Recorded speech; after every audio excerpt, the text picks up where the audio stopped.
Allez, on ouvre à présent notre feuilleton de la semaine et on vous emmène en immersion dans le quotidien de vétérinaires ruraux. Ils sillonnent notre territoire sans relâche et avalent les kilomètres pour venir en aide aux animaux de compagnie et d'élevage. Premier arrêt ce soir dans les Ardennes, à Blagny, où les médecins de la clinique sont sur le pont jour et nuit. Reportage signé Samuel Monod, Ophélie Perroux et Samuel Lorton.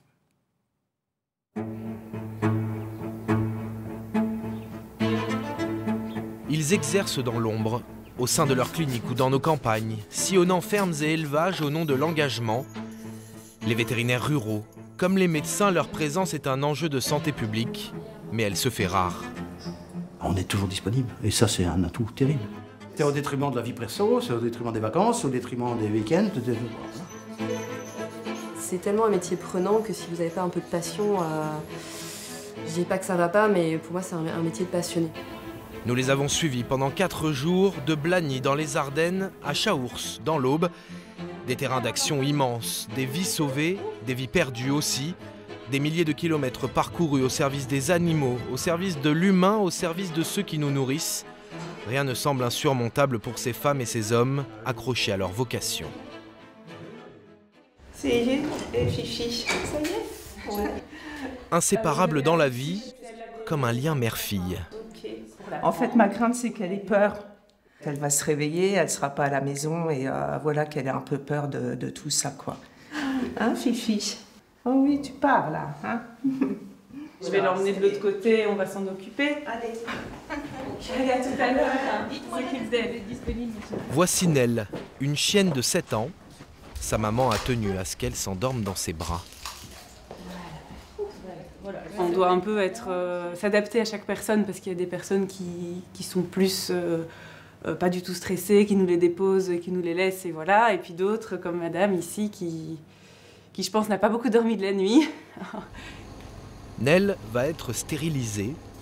On va aussi lui enlever l'utérus pour éviter tout risque d'infection et de tumeur. Une opération délicate. Dès qu'on anesthésie un animal ou qu'on opère un animal, on reste toujours un peu plus tendu que quand c'est une consultation, etc. Mais ça fait partie de notre quotidien et le stress se gère. À peine 30 minutes plus tard, Nell part pour plusieurs heures de sommeil. Pendant ce temps, Simon Hartmann prend la route.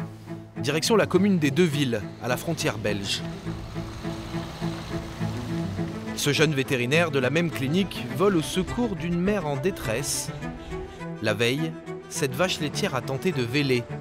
Son bébé est mort-né et elle souffre désormais d'une fièvre de lait. La fièvre de lait, c'est quoi? Elles ont demandé beaucoup d'énergie pour le vélage. Et après, il manque de calcium dans le sang, donc il faut les reperfuser et vérifier. Le traitement est simple, du calcium en intraveineuse et quelques antibiotiques. Et à mon avis, après ça, elle va être debout, quoi. Ça va lui faire du bien. Il suffira de quelques minutes pour que l'animal se lève. Depuis 2014, la clinique de la Chière draine une grande partie de la vallée de la Meuse.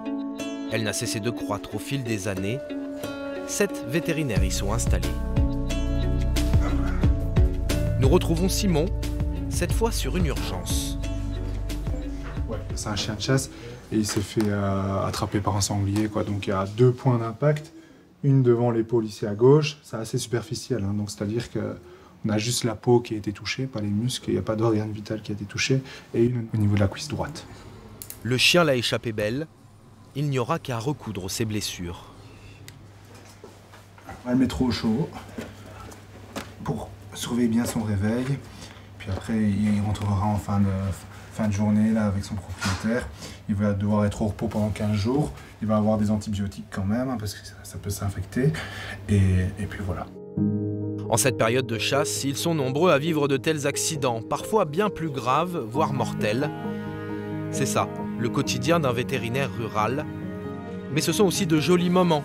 La beauté et la poésie d'une naissance, la tendresse d'un vieil animal dont les jours sont comptés. Nous le verrons demain, dans le prochain épisode.